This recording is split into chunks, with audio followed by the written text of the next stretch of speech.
মানে 2026 আগামী যে বিধানসভা আপনি নিশ্চয় মানে খেলবেন, আপনি একটু আগে বলেছিলেন 26-এ 100% আমি টিকিট পাবো। আমাদের কোনো 100%? ভুল না একদম। আমাকে খুদ মুখ্যমন্ত্রী আচ্ছা, বলেছেন, হ্যাঁ। তুমি এখন বসো, 5 বছর পরে তোমাকে টিকিট দেবো। আমি ওনার উপরে আশাবাদী। উনি ওনার কথা দাম রাখেন, এটা আমি আশাবাদী। সাপোর্ট হবে বলতে তাকে মুখ্যমন্ত্রী কাঠিগড়া দেখশুন করার দায়িত্ব দিয়েছেন। আচ্ছা জাস্ট আচ্ছা কেয়ারটেকার হিসেবে উনি আছেন কাঠিগড়া, আচ্ছা। কিন্তু উনি তো বিজেপিতে জয়েন করেননি। না, আপনার নাই বলছি বর্তমান পরিস্থিতির উপর। আমার কোনো মতানৈক্য নেই, আর উনি তো টিকিট আশাই করতে পারেন না। দুই নৌকায় পা দিলে মানুষ পিছলে যায়, আচ্ছা, সেই অবস্থা হয়েছে ওনাদের। আমি যখন অফিসিয়ালি যদি আমি যখন নির্দল খেলেছিলাম, আচ্ছা আমি বিজেপি থেকে রিজাইন দিয়ে নির্দল খেলেছি। আচ্ছা বিজেপি থেকে তো নির্দল খেলেনি। উনি এখনো কংগ্রেসে আছেন, কংগ্রেসের বিধায়ক। উনি কিভাবে দাবি করেন আমি বিজেপির টিকিট পাবো, সেটা আমি চিন্তা করে পাই না। কেউ পাবে টিকিট, পাবে, এবং সেই মঞ্চে ছিলেন কাতিরেল বিপ্লবকান্তি পাল। পাল মহাশয়। তারপর আমরা ভিন্ন আরেকটা মঞ্চে বলেছেন, সেই মঞ্চে আমিও ছিলাম, আচ্ছা কাতিরাইল। আচ্ছা। কিন্তু আপনি বলেছেন আপনার যে 137-137-এর মধ্যে সবগুলো ফুলফিল মানে কাজ হয়েছে ঠিকঠাক, হ্যাঁ, সব রাস্তাঘাট। কিন্তু তারপরেও দেখা যায় বর্তমানে অবধি একটা ব্রিজ যেটা আপনার হয়তো সম্মুখীন কালাইনের যেটা লারাং ব্রিজ আজকের দিন অবধি অসম্পূর্ণ। সেটা আমার সময়ের ব্রিজ। হ্যাঁ, অমরচাঁদ জৈন আমার মহাশয়, সময় হ্যাঁ, আমার সময় সেটা কাজ শুরু হয়েছিল। হ্যাঁ 16-17 ছিল সেটা। 16-17 কাজ শুরু হয়েছিল। হ্যাঁ, আপনি আরেকটা কথা প্রমাণ করে নেবেন আচ্ছা এই বোর্ড নিয়ে। আচ্ছা ওই 2-3 দিন আগে শুনেছি কি কমলাক্ষ শুনেছি কি বোর্ড দিয়েছেন। আচ্ছা আপনি ফেরিঘাটিকে জিজ্ঞেস করুন তো, 4টা বোর্ড আমাদের মন্ত্রীর থ্রু এসছে। নমস্কার, আমি পৃথ্বীরাজ চক্রবর্তী। বাতায়ন ডিজিটালে আজকে যিনি উপস্থিত রয়েছেন আমাদের সঙ্গে, একজন প্রতিষ্ঠিত ব্যবসায়ী এবং কাঠিগড়া বিধানসভার প্রাক্তন বিধায়ক, সবার সুপরিচিত ব্যক্তি মিস্টার অমরচাঁদ জৈন মহাশয় আমাদের সঙ্গে আজকে রয়েছেন উপস্থিত। ওনাকে বাতায়ন ডিজিটালের পর্দায় জানাই স্বাগত। স্যার, আপনাকে অশেষ ধন্যবাদ। নমস্কার। অশেষ ধন্যবাদ স্যার আপনাকে সময় দেওয়ার জন্য। স্যার, প্রথমত আমরা জানতে চাই, আমরা হয়তো অনেকেই জানি আপনার শৈশবকাল কোথায় কেটেছিল, কেমন ভাবে, এবং আপনার পড়ালেখা কোথা থেকে হয়েছিল বা করেছিলেন, সেই বিষয়ে আমরা একটু সংক্ষিপ্ত জানতে চাই আপনার থেকে। আমার জন্ম কাঠিগড়ায়। আমাদের অরিজিনাল কাঠিগড়ায় কাপড়ের দোকান ছিল। আচ্ছা স্যার। সেই দোকানেই আমার জন্ম। আমার জন্ম 2 বছর আগে আচ্ছা আমার বাবা এখানে কাপড়ের বিজনেস স্টার্ট করেন কাঠিগড়ায়। আচ্ছা স্যার। কাঠিগড়া নিম্ন বুনিয়াদী বিদ্যালয়ে আমি পাঠশালা অধ্যয়ন করি, আচ্ছা এবং সিদ্ধেশ্বর হাই স্কুল নাম ছিল তখন। আচ্ছা আমি সিদ্ধেশ্বর হাই স্কুলে পড়াশোনা করি। সিদ্ধেশ্বর হাই স্কুল থেকে আমি মেট্রিক পরীক্ষা দেই। তারপরে আমার পড়ালেখা করার সুযোগ হয়নি। আচ্ছা মেট্রিকটাই আমার লাস্ট পরীক্ষা ছিল। তারপর আস্তে আস্তে বিজনেসের সঙ্গে জড়িত হলাম। আচ্ছা আস্তে আস্তে এখানে এসে আমি ইটভাটা খুলেছি 1985-এ। 85-এ ইটভাটা খোলার পর 92-তে কালীবাবু এমএলএ হলেন। আচ্ছা তখন থেকে আমি বিজেপির সঙ্গে জড়িত, এবং আজ পর্যন্ত বিজেপির সঙ্গে কাজ করে যাচ্ছি। গত 2016 ইংরেজিতে, 2010 ইংরেজিতে, আচ্ছা স্যার। 11তে আমি কাঠিগড়া থেকে নির্দল খেলেছিলাম। আচ্ছা তারপর 2016তে বিজেপি আমাকে টিকিট দিয়েছে। আমি বিজেপির টিকিটে কাঠিগড়া থেকে জয়ী হয়েছি। আচ্ছা 2021-এ আমাকে বলা হয়েছে আমাদের বর্তমান মুখ্যমন্ত্রী, হ্যাঁ প্রাক্তন সাংসদ, হ্যাঁ। দুজনে মিলেই আমাকে বলেছিলেন যে আপনি 5 বছর বসুন, হুম আমরা এবার গৌতম রায়কে টিকিট দিচ্ছি, হুম 5 বছর পরে আপনাকে আবার টিকিট দেবো। ঠিক আছে। ঠিক আমি ওদের কথাকে মর্যাদা দিতে গিয়ে হ্যাঁ, আমি 2021-এ। এই 5 বছর বসেই রয়েছি। পার্টির যা কাজ দেয় আমাকে, আমি সেই ধরনের কাজ করছি। আচ্ছা পার্টির সঙ্গে পুরো সংযুক্ত আছি, এবং আমি আশা করি 2021-এ 2026-এ হুম হুম। আমি টিকিট পাবো।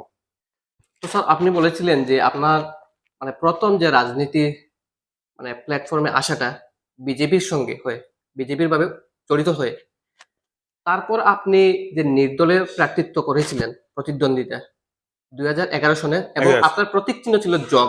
যোগ আচ্ছা, 14,000। 14,800 আচ্ছা। না 14,800 ভোট আমি পেয়েছিলাম। আচ্ছা।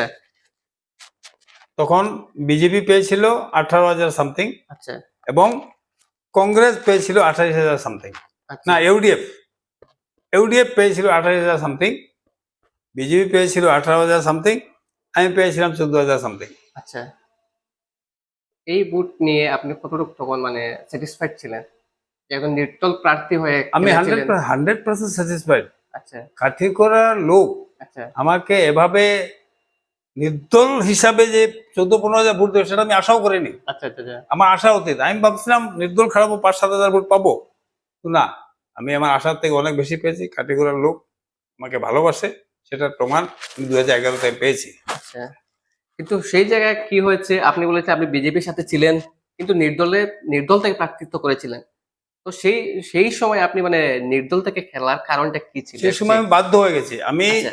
আমি যখন দিল্লি থেকে আসলাম আচ্ছা। টিকিট না পেয়ে, আচ্ছা। এসে দেখি, আমি ঠিক বিকালে আমার ঘরে ঢুকেছি, এসে দেখি আমার ঘরের লোক হবে 1,000 থেকে 1,200।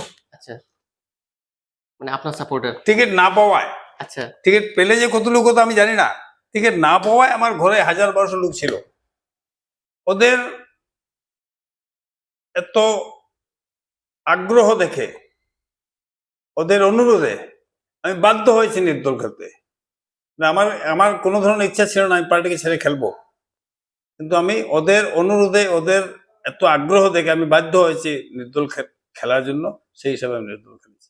আচ্ছা, মানে আপনার যারা সাপোর্টার ছিলেন ওনাদের মানে ভালোবাসা বা ওনাদের ভালোবাসা। যে মানে সাপোর্ট দেখে মানে আপনাকে মনে হয়েছে আমি খেলতেই হবে, তারা হ্যাঁ, যেটা পরের কথা। না, ঠিক আছে। আমি খেলেছি।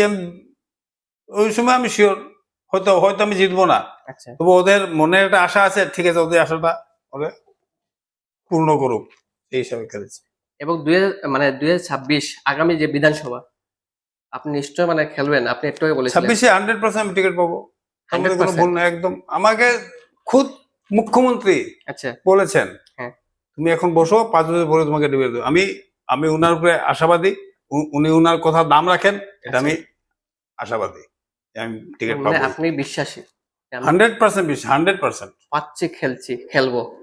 খেলবো। হয়, আমরা একটা ভিডিওতে দেখেছিল আপনি বলেছিলেন আমাদের মাননীয় বিশ্ব শর্মা এই মুখ্যমন্ত্রী স্যার এবং আমাদের ডক্টর রাজদীপ রায় প্রাক্তন হ্যাঁ। ইয়ে এমপি হুম। ছিলেন, সাংসদ ছিলেন, এবং আপনি বলেছিলেন যে আপনি পাবেন বলে এরকম একটা। ঠিক কিছুদিন আগে আমার রাজদীপদার সঙ্গে আমার দেখা হয়েছিল, আচ্ছা। ওনাকে বলেছিলাম, উনি বললেন হ্যাঁ আমরা বলেছি, আমি তোমার সঙ্গে আজও আছি। আচ্ছা, কিন্তু বর্তমানে যে কাঠিগোড়ার মানে ভারতীয় জনতা পার্টির যে বর্তমানে যে অবস্থা, বর্তমান হুম। দেখা যাচ্ছে কোনো জায়গায় উত্তর করিমগঞ্জ যে বিধায়ক, কংগ্রেসের বিধায়ক, উনার একটা দাপট চলছে। কোনো জায়গায় মানে ভিন্ন জায়গায় ভিন্ন জনে, কোথাও দেখতে পাচ্ছি মিস্টার বিপ্লব কান্তি পালের সাপোর্টার, কোথাও দেখতে পাচ্ছি আমাদের উত্তর করিমগঞ্জের বিধায়কের সাপোর্টার।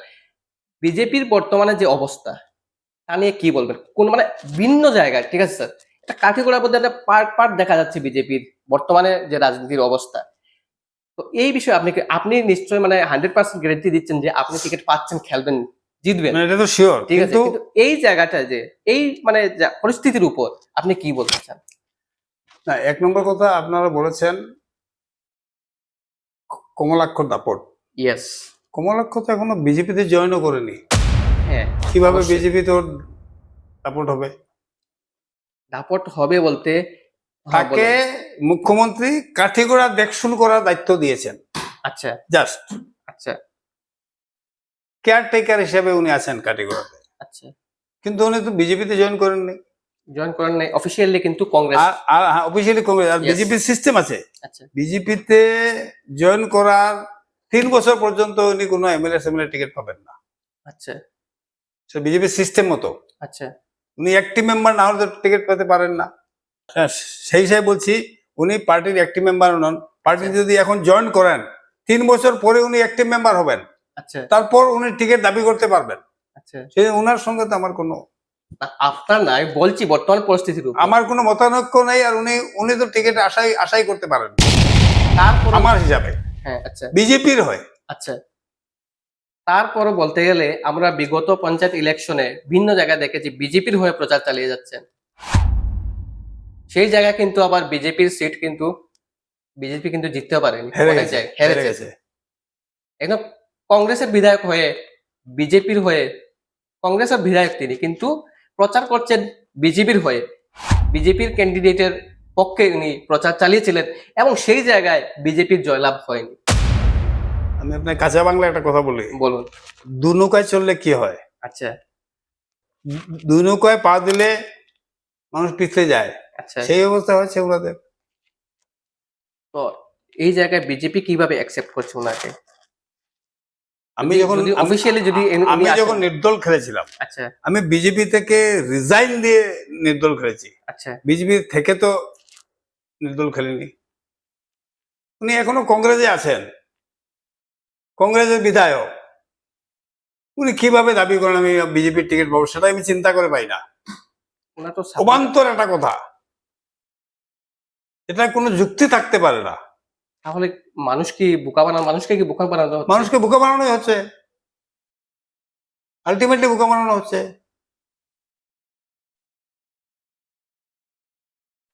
কাঠিগড়ার মানুষ এডামেন্ট, ওদের লোকাল মানুষ লাগবে, নিশ্চয়।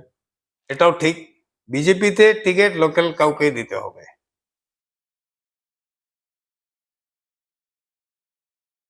তারপরও দেখা গেছে বিগত দিনে আমাদের কালাইনের একটি অঞ্চল চা বাগানে আমাদের মাননীয় মন্ত্রী কৃষ্ণেন্দু পাল মহাশয় বলেছেন যে কাঠিগোড়ার ছেলে কেউ পাবে টিকিট পাবে, এবং সেই মঞ্চে ছিলেন কাতিরেল বিপ্লব মিটিংয়ে কান্তি পাল মহাশয়। তারপর আমরা ভিন্ন আরেকটা মঞ্চে বলেছেন, সেই মঞ্চে আমিও ছিলাম, আচ্ছা কাতিরাইল, আচ্ছা সেম এই- কথাই বলেছেন উনি। আচ্ছা, কিন্তু তারপর দেখা গেছে মানে ভিন্ন ধরনের খবর, মানে পত্রপত্রিকা দেখা গেছে যে মানে এই কথার পরিবর্তে মানে নাম এসেছে বিপ্লবকান্তি পাল মহাশয়ের। হয়তো কেউ আনতে পারে ক্যান্ডিডেট, তো বিপ্লবকান্তি পালও ক্যান্ডিডেট, আচ্ছা অনেক ক্যান্ডিডেট আছে। আচ্ছা, এই বিষয়টা- বিজেপির মধ্যে ক্যান্ডিডেটের অভাব নাই, অনেক উপযুক্ত লোক আছে, অনেক এমএলএ খেলার উপযুক্ত অনেক লোক আছে, অনেক ক্যান্ডিডেট আছে, কোনো অসুবিধা নেই। সবাই দাবি করতে পারে, এতে কোনো অসুবিধা নেই। কি অসুবিধা? তার মানে যারা এত বছর থেকে বিজেপি করছে তারা নিশ্চয় দাবি করবে, দাবি তো করতেই পারে যে কোনো মানুষ, তাদের করতে পারে, নিশ্চয় পারে। তারপরও আপনার হিসাবে যারা বিজেপি করছে এত বছর থেকে নিশ্চয় দাবি করতে পারে। নীলুপাল আছে, অঞ্জন আছে, নিতু আছে, সুব্রত আছে, আমাদের বিয়ার কি নাম, নিবারদার আছেন, অনেক লোক আছে, নিশ্চয় দাবি করতে তো কোনো অসুবিধা নেই। আমরা যে 5 বছর, আমি যে 5 বছর এমএলএশিপ করেছি, আমিও নতুন ছিলাম, একদম নতুন।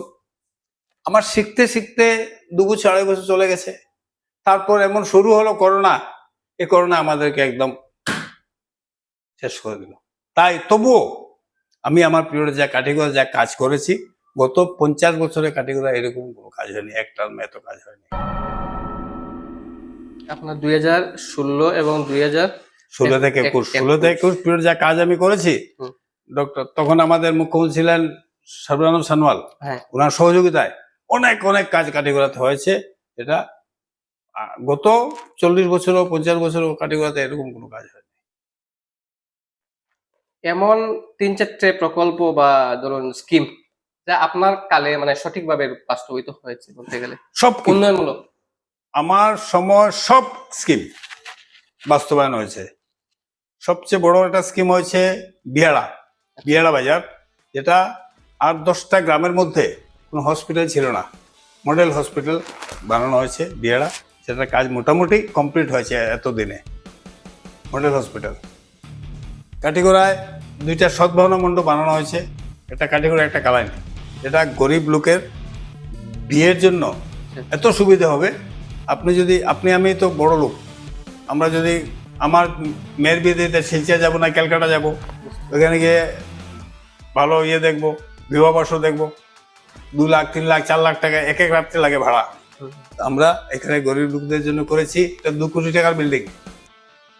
5-7 হাজার টাকা দিলে, খালি মেনটেনেন্স খরচটা দিলে গরিব লোকের বিয়ে হয়ে যাবে। কাঠিগুড়াতে একটা কাঠিগোড়া, একটা কালাই, 2টা বিবাহবর্ষ বানানো হয়েছে। আমার সময় 137টা রাস্তার কাজ হয়েছে, 60টা নতুন ব্রিজ হয়েছে। আমাদের যেটা কাঠিগোড়া মডেল হসপিটাল, এখানে 2 জন ডাক্তার ছিল। আমি আসার পর সব ধরনের ফ্যাসিলিটি এসছে, এখন 7-8 জন ডক্টর আছেন। কিন্তু আপনি বলেছেন আপনার যে 137-137-এর মধ্যে সবগুলো ফুলফিল মানে কাজ হয়েছে ঠিকঠাক, হ্যাঁ, সব রাস্তার কাজ। কিন্তু তারপরেও দেখা যায় বর্তমানে অবধি একটা ব্রিজ যেটা আপনার হয়তো সম্মুখীন কালাইনের যেটা লারাং ব্রিজ আজকের দিন অবধি অসম্পূর্ণ। সেটা আমার সময়ের ব্রিজ। হ্যাঁ, অমরচাঁদ জৈন আমার মহাসভা, সময় হ্যাঁ, আমার সময় সেটা কাজ শুরু হয়েছিল। হ্যাঁ, সেটা- 16-17 ছিল সেটা। 16-17 কাজ শুরু হয়েছিল। হ্যাঁ, সেটা 2016-17 ছিল, তো বর্তমানে অবধি এটা অসম্পূর্ণ। 16-17 শুরু হয়েছিল। আচ্ছা, 16-17-তে এটা টেন্ডার হয়েছিল। হ্যাঁ, ওটা প্রথমত জায়গার ডিসিশন করতে করতে প্রায় 1 বছর লেগে গেছে। আমরা সাইড ওপেনিং করেছিলাম, তো জায়গার ডিসিশন করতে প্রায় 1 বছর লেগে গিয়েছিল। তারপর কন্ট্রাক্টর কাজ আরম্ভ করেছে, 1 বছর কাজ করেছে। তারপর কন্ট্রাক্টর যে গুয়াহাটি গেল আর আসলোই না। আচ্ছা, 2 বছর তার পেছনে পেছনে ঘুরতে ঘুরতে ঘুরতে ঘুরতে তারপর আমরা তাকে রেড নোটিশ দিয়ে ওকে আনিয়েছি কাজ করতে আবার। তো ও আসে, একটু কাজ করে আবার বন্ধ করে দেয়। মানে কিছু ডিপার্টমেন্টের নেগলিজেন্সি আছে এটার মধ্যে। ওকে আগে বোধহয় পয়সা একটু বেশি দেওয়া হয়েছিল, সেই কারণে। তো এখন বোধহয় এটা সম্পূর্ণ করবে, কন্ট্রাক্টর যে বলেছে ইমিডিয়েট সম্পূর্ণ করবে এটা। কিন্তু তারপরও দেখা গেছে সেই জায়গায় জনগণ বলছেন যে আপনার দ্বারা সেটা হয়নি। এটা আমার কথা না, জনগণের কথা। এবং বর্তমানে দেখা গেছে আপনার পর বর্তমান এমএলএ উনার যে কার্যকাল সেটাও সমাপ্তের পথে। তারপর দেখা গেছে যে আবারও দেখা গেছে উত্তর করিমগঞ্জের বিধায়কের একটা সেইখানে একটা হস্তক্ষেপ। এটাতে কোনো হস্তক্ষেপ নেই ওনার। উনি তো কি বলবো, ওনার সম্পর্কে আমার কিছু কমেন্ট করার ইচ্ছা নাই। কিছুদিন আগে বলেছেন এই ফায়ার ব্রিগেডটা উনি এনেছেন। আচ্ছা, এই ফায়ার ব্রিগেড আমার সময় আমি ওপেনিং করলাম, উনি এটা কিভাবে আনলেন? এই ব্রিজটা সম্পর্কে এসডিওকে জিজ্ঞেস করলে সব পাবেন। আগে যিনি এসডিও ছিলেন ওনাকে জিজ্ঞেস করলে পুরো রিপোর্ট পাবেন, আমাকে জিজ্ঞেস করার দরকার নাই। মানুষ বলছেন যে উনি 3বারের বিধায়ক, তো ইয়েস, গতিকে একটু ওনার অভিজ্ঞতা একটু বেশি, আচ্ছা, সেই জন্য এসব হচ্ছে। আচ্ছা। মানুষ মানে বলছে যে জনগণ বলছেন যে বর্তমানের বিধায়কের দ্বারা হয়নি, ঠিক আছে। তো মানুষের সর্বোপরি অন্য জায়গার বিধায়ক ওনার হস্তক্ষেপ হতে হচ্ছে এখানে এই কাজটা করার জন্য, এবং তিনি দেখা যায় যে তিনি আশ্বাস দিয়েছেন যে এটা খুব তাড়াতাড়ি হবে বলে। আজকে থেকে 6 মাস আগে হ্যাঁ, কন্ট্রাক্টরকে আমি এনে আচ্ছা, ডিপার্টমেন্টের সঙ্গে বসে ফাইনাল করেছি। ও এই বছর এই মার্চের ভিতরে এটা কামটা কমপ্লিট দেবে। আপনি ডিপার্টমেন্টে জিজ্ঞেস করলে খবর পাবেন। তার মানে একটা কথা যেটা আমি সোজাসুজি বলতে চাই, উনি কি এই কাঠিগোড়া মানুষকে কি বোকা বানাচ্ছেন? বুকে বানাচ্ছেন 100%। এটা নিয়ে আপনি প্রমাণ করে নেন, খালি এই একটা জিনিস কন্ট্রাক্টরকে ডেকে প্রমাণ করে নেন। বর্তমান যে কন্ট্রাক্টর কোথাকার বা কে রয়েছেন আপনি? গুয়াহাটি, আচ্ছা, গুয়াহাটিতে থাকেন উনি। প্রয়োজন হলে আমি ওনার ফোন নম্বর দেবো, আচ্ছা, আপনি ফোনে ওনার সঙ্গে কন্ট্যাক্ট করবেন, আচ্ছা, আমার কোনো অসুবিধা নেই। আচ্ছা। মানে আপনার কথা থেকে বোঝা গেল যে এটা মানে ডাইরেক্ট এটা মানে আপনি মানে আপনার মানে তত্ত্বাবধানে এটা চলছে বর্তমানেও। হ্যাঁ, যেহেতু ওনাকে 3 থেকে 4 মাস আগে আমি অনেক রিকোয়েস্ট করে কাঠিগড়াতে এনেছি। আচ্ছা, উনি 2 বছর কাঠিগড়া আসেননি। ওনার আন্ডারে আরেকটা ব্রিজ আছে, সেই ব্রিজটা হয়তো সম্পূর্ণ হয়েছে এখন, আচ্ছা, কোন কিন্তু জায়গায়? ওই খেলমা আচ্ছা, খেলবা। খেলমা জিপিতে। আমি আশা করি এই ব্রিজটাও মার্চের মধ্যে উনি কমপ্লিট করবেন। তো এবার আমরা জানতে চাইবো যে বর্তমানে যে কাঠিগড়া গেমন ব্রিজ বর্তমানে কাজ চলতে 60 দিনের জন্য বন্ধ করা হয়েছে, এতে অনেক কাঠিগড়ার মানুষ মানে ভুক্তভোগী যাতায়াতের ক্ষেত্রে। অনেক পেশেন্ট দেখা যাচ্ছে বর্তমানে নদী দিয়ে পার হতে হয়, সময় মতো নদী ফেরিঘাটে ফেরি নেই। অনেক সময় অনেক ইস্যু দেখা যাচ্ছে, মানে আগে ছিল যে টাকা পয়সা নিয়ে, ফেরির ভাড়া নিয়ে। বিগত দিনে দেখা গেছে যে আমাদের মাননীয় মন্ত্রী কৌশিক রায় মহাশয় এসেছিলেন এটা পর্যবেক্ষণ করতে, কাজ কতটুকু কি হয়েছে এ ব্যাপারে আপনি কি বলতে চান? আজকে থেকে 8 দিন আগে, 8 দিন না, 10-11 দিন আগে মন্ত্রীমশাই প্রথম এসে ব্রিজ ব্রিজ পরিবেক্ষণ করেন। সেদিন কথা হয়েছিল 2-3 দিনের মধ্যে ব্রিজে যাতায়াত বন্ধ করতে হবে। বন্ধ করার পর প্রায় 2 মাস ব্রিজ বন্ধ থাকবে, তারপর ব্রিজটা ঠিক হবে। তখন আমরা পাবলিকে তো যাতায়াতের একটা ব্যবস্থা লাগবে, গাড়ি তো যাতায়াতের কোনো ব্যবস্থা করা সম্ভব হয়নি, কিন্তু পাবলিক তো যেতে হবে। এই কারণে আমরা কাঠিগড়া ফেরিঘাট ওখানে আগে ছিল, আগে একটা বোর্ড ছিল।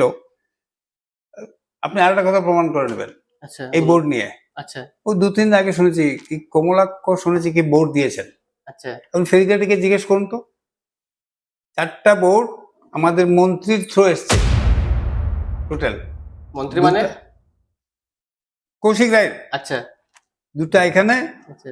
একটা লাঠিমার ফেরিঘাটে, একটা বোর্ড নষ্ট আছে। 4টা বোর্ড টোটাল স্যাংশন হয়েছে, 3টা বোর্ড এসছে আর একটা আসবে। উনি বলেছেন উনি বোর্ড নিয়ে আসছেন। নিয়ে আসছে মানে কোথা থেকে? শুনছি কালকে কি একটা ফেসবুকে আচ্ছা। দেখা গেছে উনি নৌকা একটা নিয়ে আসছেন কাটিগড়ায়। আচ্ছা। জানি না কিসের নৌকা নিয়ে আসলেন, কোথা থেকে নিয়ে আসলেন। ওই দিন যখন প্রথম দিন মন্ত্রী আসেন তখন আমরা ঠিক করেছিলাম যে আমরা ওনাকে বলেছিলাম যে আমাদের যেটা কাঠিগড়া যেটা ফেরিঘাট, রাস্তাটা এত ছোট, হুম। লোক যাবার হয়তো সম্ভব অসুবিধা হবে, অন্য একটা ফেরিঘাটের ব্যবস্থা করার জন্য। অন্য একটা ফেরিঘাট আমরা ঠিক হসপিটাল উল্টা দিকে আমাদের ভাসান ঘাটের সিঁড়ি বানানো আছে, ঠিক এটার উল্টো দিকে বদরপুর যেটা জেটি বানানো আছে, জাহাজের জেটি, আচ্ছা। সেটার সঙ্গে আমরা একটা যোগাযোগ করেছি। আমরা ওই পারেও গিয়েছি, যোগাযোগ করে এখন বোধহয় এটা 2-1 দিন মধ্যে স্টার্ট হবে। কাঠিগড়া হসপিটালের সম্মুখ থেকে ও জাহাজ গুদামের জেটি পর্যন্ত বোধহয় এই রাস্তাটা এখন এদিকে সুন্দর হয়ে যাবে। এদিকে মানুষ যাতায়াত করতে একটু কষ্ট হচ্ছে। সবচেয়ে বড় কথা, কালকে উনি এসেছিলেন। কালকে উনি আসার পর আমরা দেখেছি 7 দিনে তারা যা কাজ করেছে, আমরা আশাবাদী। আমাদের তো 2 মাস টাইম নেওয়া হয়েছে, হ্যাঁ। 2 মাসের মধ্যেই কাজটা আমি সম্পূর্ণ আমি আশা করি কিছু আগেই শেষ হবে। যেভাবে কাজ শুরু হচ্ছে, যদি উপরওয়ালা বেশি বৃষ্টি না দেন হুম। তাহলে আমরা 2 মাস লাগবে না, এর আগে ব্রিজটা কমপ্লিট হবে। এবং যে কাজ 7 দিনের মধ্যে হয়েছে মোটামুটি আমার হিসাবে 20% কাজ হয়ে গেছে, 20-25% কাজ হয়েছে। এবং কালকে মন্ত্রী আসার পর আমরা কাঠিগড়াবাসীর পক্ষ থেকে মন্ত্রীকে রিকোয়েস্ট করেছি যে আপনি আপনি এতগুলা করলেন, আমাদের যাতায়াতের পাবলিকের ভাড়াটা ফ্রি করে দেন। আচ্ছা। তো মন্ত্রী ডিসির সঙ্গে কথা বলে কালকে সঙ্গে সঙ্গে আমাদের ডিসিও দিয়েছেন, 29 তারিখ সকাল থেকে যারা যাতায়াত করবে তাদের ভাড়া লাগবে না, আম পাবলিকের। এর আগে আমরা খালি স্টুডেন্টের ফ্রি ডিমান্ড করেছিলাম, তা হয়েছে। তো গত 29 তারিখ থেকে, আগামী 29 তারিখ থেকে যাতায়াতের সব পাবলিকের ফ্রি হবে। এবং আমরা আরো একটা দাবি করেছিলাম যে হিলাড়া এবং সুকৃতিপুর 2টা স্টেশনে যদি গাড়িরে 2 মিনিট স্টপেজ করানো যায়, আপ অ্যান্ড ডাউন সব গাড়িকে, সেই সুবাদে সুকৃতিপুরও এক 2টা গাড়ি স্টপেজ হয়েছে। আর আজকে থেকে পার্মানেন্ট হিলাড়াতে ট্রেনের কথা বলছেন আপনি? একটা ট্রেন আপ ডাউন থামবে। ট্রেন থামলে কি যারা বধুপুর গিয়ে নামবে, যদি রাত্রে 6টার পর নামে তাহলে আসার তো কোনো রাস্তা নাই। নেই নেই। সেই জন্য ফেরি ট্রেনকে বলা হয়েছিল সুকৃতিপুর বা হিলাড়াতে স্টপেজ করার জন্য। একটা একটা সম্ভব হয়েছে, আরো বোধহয় 2-1টা হবে উদ্যোগ। মন্ত্রী মহাশয় জিএম এর সঙ্গে যোগাযোগ করেছেন, যোগাযোগ করে সব ব্যবস্থা হয়েছে। ঠিক তেমন এই ফেরিঘাট যখন প্রথম শুরু হয়, কাজ শুরু হওয়ার পর আমরা দেখতে পেয়েছি যে নৌকা পর্যাপ্ত ছিল না। পর্যাপ্ত অনেক ছিল না, মানুষ অনেক এপারে অনেক ওপারে কষ্ট। রয়েছে। প্রথম একদিন হ্যাঁ হ্যাঁ। একদিন অনেক কষ্ট হয়েছে, সেই কষ্ট থেকে আমরা ছুটে গেছি। ছুটে গিয়ে 2 দিন এটার পিছনে লেগে সব ধরনের ব্যবস্থাকে ঠিকঠাক করা হয়েছে। এখন মানুষের এত কষ্ট আর হবে না। হবে না। একটু কষ্ট হবেই। যারা চৌরঙ্গি হয়ে বদুর যেতেন, এদের তো একটু কষ্ট হবেই, স্বাভাবিক। একটা ভালোর জন্য কিছু পেতে গেলে কিছু দিতে হয়, দিতে হবে। তাই আমাদের একটু কষ্ট করতে হবে মাস দেড় মাস। 2026-এ আপনি নির্বাচনে প্রতিদ্বন্দ্বিতা করছেন বিজেপি থেকে? আমি বিজেপি থেকে প্রতিদ্বন্দ্বিতা করব এবং আচ্ছা মিনিমাম 50 থেকে 60,000 ভোট আমি জিতবো কাটিগড়া থেকে, যেটা বরাকবেলির মধ্যে সবচেয়ে বেশি ভোট হবে। আচ্ছা, এবং যদি আমি ধরে নিলাম আপনি টিকিট পেয়ে গেছেন, জিতে গেছেন, ভবিষ্যৎ পরিকল্পনা আপনার কি এই কাঠিগোড়া নিয়ে? কাঠিগোড়া উন্নতির দিক থেকে যদি দেখা যায়, এবং বর্তমানে কাঠিগোড়ার সমস্যা কি কি আছে বর্তমানে? সবচেয়ে বড় সমস্যা এখনো জলের সমস্যা থেকে গেছে। আচ্ছা এত জলের এত কাজ কাম হয়েছে, এখনো 20-25% মানুষ কাটিগড়া জল সম্পূর্ণভাবে পায়নি। কিছু কিছু গ্রামে ইলেকট্রিক্যাল একটু অসুবিধা আছে। হ্যাঁ হ্যাঁ হ্যাঁ। রাস্তাঘাটের তো এমন বেহাল হয়েছে, 5 বছরের রাস্তাঘাটে কোনো কাজ হয়নি কাটিগড়াতে। আমার সময় সার্ভে হওয়া আসামমালা প্রকল্প আমার সময় আচ্ছা স্যাংশন হওয়া, আচ্ছা ভারতমালা প্রকল্প আমার সময় স্যাংশন হওয়া, আচ্ছা এই দুইটা প্রকল্পের কাজ চলছে। এই দুইটা রাস্তা হওয়ায় কাঠিগড়া বোর্ড ডেভেলপমেন্ট হবে, অনেক অনেক অনেক ডেভেলপমেন্ট হবে। আর বাকি যেগুলো রাস্তা, এগুলা অতি সত্তর মেরামত করতে হবে। কাঠিগড়া প্রায় 50টা রাস্তা এত ভাবে খারাপ হয়েছে, এখন এটাকে সংশোধন করতে হবে। বর্তমানে যিনি এমএলএ রয়েছেন, উনি ওনার যে মানে কার্যকালে কতটুকু কি করছেন বা সেটা নিয়ে আপনি কি বলবেন? উন্নতির দিক থেকে যদি দেখা যায়, যদি যতটুকু মানে প্রয়োজন ততটুকু হচ্ছে কিনা আপনার হিসাবে? যতটুকু প্রয়োজন ততটুকু হচ্ছে না। মানে উনি কেন কাজ করছেন না, কারণ তো আমি কিভাবে বলবো, কারণ ঠিক আছে, উনি বলবেন। বা কিভাবে, মানে কোথায় কি করলে আরো ভালো হতো? দেখেন, প্রথমত কাঠিগড়াতে তখনও ডিমান্ড ছিল লোকাল টিকিটের। লোকাল টিকিট যদি দেওয়া হতো, এখন এই এমএলএ এখানে আসতে পারতেন না, আচ্ছা এই এই এই প্রবলেমটা হতো না। কাঠিগড়া 5 বছর পিছিয়ে গেছে, পুরা 5 বছর পিছিয়ে গেছে ওই সময় লোকাল কাউকে টিকিট না দেওয়ায়। আর এবার যদি ঠিক তাই হয়, সেটা কাঠিগড়ার পাবলিকের জন্য দুর্ভাগ্যজনক হবে। তো উনি কি আমাদের কাঠিগোড়ার নন? না, উনি তো কাঠিগড়ার নন, উনি তো টেম্পোরারি কাঠিগড়ায় বাড়ি করেছিলেন আচ্ছা এখানে, আচ্ছা কি নাম, টিকর পাড়াতে। আচ্ছা একদিন ওনাকে ওনার বাড়িতে দেখিনি। টেম্পোরারি জায়গাও কিনেছেন, বাড়িও করেছেন, জায়গাও কিনেছেন, বাড়িও করেছেন, কিন্তু ওনাকে একদিনও দেখিনি আমি এই বাড়িতে। উনি ওনার 5 গ্রাম বাড়িতেই থাকেন।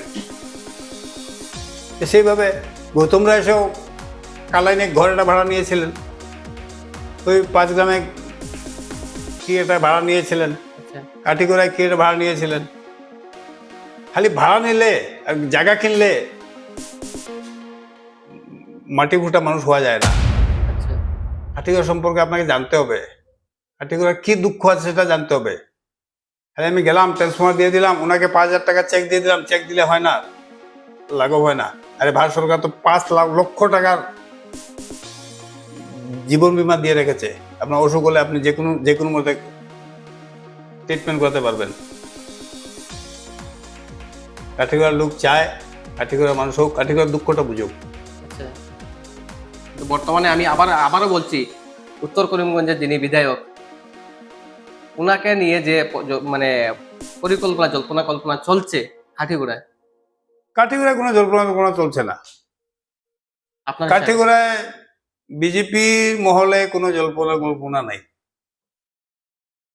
বিজেপি মহলে যদি নেই, আমি আবারও বলছি, তো তাহলে উনি বিজেপির হয়ে প্রচার কিভাবে চালাচ্ছেন? বিজেপি উনাকে বর্তমান বিগত দিনে যে মানে ইলেকশন হয়েছিল, বিজেপি কিভাবে উনাকে অ্যাকসেপ্ট করলো যে প্রচার অভিযানে উনাকে সামিল করা যায়? উনি বিজেপির কোনো প্রচারে সামিল হন নাই। উনি নিজে একটা মিটিং ডেকে, সেই হ্যাঁ এক দুইটা মিটিং উনি নিজে ডেকে ওটাতে সামিল হয়েছেন। আচ্ছা হেমন্ত বিশ্ব উনাকে কাঠিগড়া কেয়ারটেকার করেছে বলেই উনি সেটা সক্ষম হতে পেরেছে, নাহলে সেটা হতো না। উনাকে কাঠিগড়া দেখাশোনার দায়িত্ব দিয়েছেন, সেই সুবাদে হয়তো উনি 1-2টা মিটিং করেছেন। আচ্ছা, কিন্তু কোনো কোনো মন্ডলে দেখা গেছে, বিজেপির মন্ডলে দেখা গেছে, বিজেপির মন্ডল প্রেসিডেন্ট এবং কমলাক্ষ দেবপুরকাস্ত একই স্টেজে নির্বাচন অভিযানে। তো এখানে কিভাবে বিজেপি উনাকে অ্যাকসেপ্ট করেনি? দেখেন, একটা মণ্ডলে একটা মিটিংয়ে এই ঘটনা ঘটেছে, আচ্ছা, এটা আমি বলবো বিজেপির জন্য দুর্ভাগ্যজনক। কোন মন্ডল আপনার হিসাবে, আপনার জানা? আপনি যে মণ্ডলের কথা বলছেন সেই মণ্ডলেই, অন্য কোনো মণ্ডল না, একটাই মণ্ডল, নামটা বলবেন? পশ্চিম কাটিগড়া। আচ্ছা, পশ্চিম কাটিগড়া একটা মণ্ডলেই একদিন যেটা আমি নিজেও দেখেছি, আচ্ছা, সেটা আমি মনে করবো আমাদের বিজেপির জন্য দুর্ভাগ্যজনক।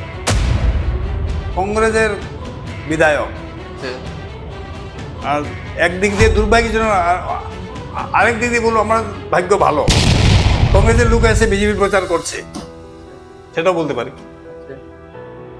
মানে সোনায় সোহাগা। সোনায় সোহাগা, আচ্ছা, এতে তো আমাদের বিজেপি কোনো ক্ষতি হয় নাই, কিন্তু উনি ক্যানভাস করে কি করেছেন, আমার ক্যান্ডিডেটকে হারিয়ে গেলেন। আচ্ছা, এই ক্যান্ডিডেট হারা ছিল না, আচ্ছা, উনার মিটিংয়ে আমাদের ক্যান্ডিডেটটা হারলো, নাহলে এই ক্যান্ডিডেট হারার মতো না। এই দু নৌকায় পা দেওয়াই এই ঘটনা ঘটেছে। আমাদের একটা জেলা পরিষদ সিট পালো মহাদেবপুর গুমরা। মহাদেবপুর কুন্ডা। এবং আরেকটা ছিল খালাইনের লক্ষ্মীপুর জিপি, যে এপি এপি আঞ্চলিক পঞ্চায়েতের সদস্য। আঞ্চলিক পরিষদের সদস্য অনেক জায়গায় জিতেছে, অনেক জায়গায় হেরেছে। আমরা আঞ্চলিক দুটা বডি আমরা বানাচ্ছি, আচ্ছা, কালাইন কাটিগড়া, দুটা বডি আমাদের বনবে, কোনো অসুবিধা হবে না। তাহলে এই ছিল আমাদের আজকের কাঠিগড়া বিধানসভার প্রাক্তন বিধায়ক অমরচাঁদ জন্মহাসের সাথে সাক্ষাৎকার, এবং ওনার থেকে জানতে পারলাম যে আগামীতে ওনাকে আমরা এই কাঠিগড়া বিধানসভায় ভারতীয় জনতা পার্টির হয়ে প্রতিদ্বন্দ্বিতায় দেখতে পাবো আগামী 2026-এর নির্বাচনে। এবং কাঠিগড়ার কোথায় কি সমস্যা রয়েছে, এই ধরনের নানা কথা আমরা জানতে পারলাম। আপনাকে ধন্যবাদ জানাই আপনার এই মূল্যবান সময়টুকু দেওয়ার জন্য। আপনারাও এত কষ্ট করে এখানে এসে আজকে যে সাক্ষাৎকার নিলেন, তার জন্য আমি আপনাদের কাছে কৃতজ্ঞ। আমি সবাইকে আমার পক্ষ থেকে নমস্কার। নমস্কার।